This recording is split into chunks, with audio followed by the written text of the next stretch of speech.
இன்றைக்கி நம்ம மீன் maker gravy தான் பண்ண போகிறோம். சுடுதண்ணி எடுத்து ஒரு ஒரு 1/4 மணி நேரம் ஊற வச்சுடுங்க.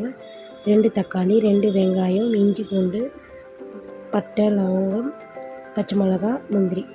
வெங்காயம் இன்னொரு தட்டில் நறுக்கி வச்சுக்கோங்க.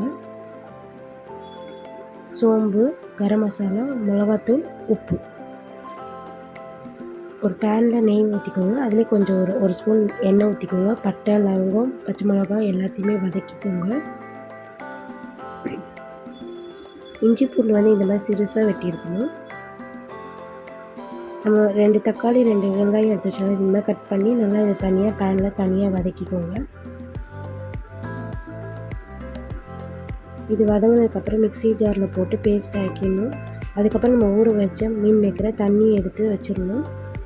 அதுக்கப்புறம் இன்னொரு குக்கரில் நம்ம சோம்பு போட்டு வெங்காயம், தக்காளி, கருவேப்பிலை, இன்னொரு தட்டில் நம்ம நறுக்கி வச்சது எல்லாமே தாளிப்புக்கு வச்சுட்டு நம்ம அரைச்சி வச்ச விழுதை போட்டுட்டு கரம் மசாலா எல்லாத்தையுமே ஆட் பண்ணிவிட்டு லாஸ்ட்டாக எல்லாம் ஆனதுக்கப்புறம் மீன் மேக்கரை ஆட் பண்ணிவிட்டு லாஸ்ட்டாக மஞ்சள்தூள் போட்டு அப்புறம் தண்ணி நிறையா ஊற்றக்கூடாது கிரேவினால் 3 விசில் எடுத்திங்கன்னா லாஸ்ட்டாக கஸ்தூரி மேத்தி நான் ஆட் பண்ணிக்கிறேன். உங்களுக்கு வேணும்னா ஆட் பண்ணிக்கலாம்.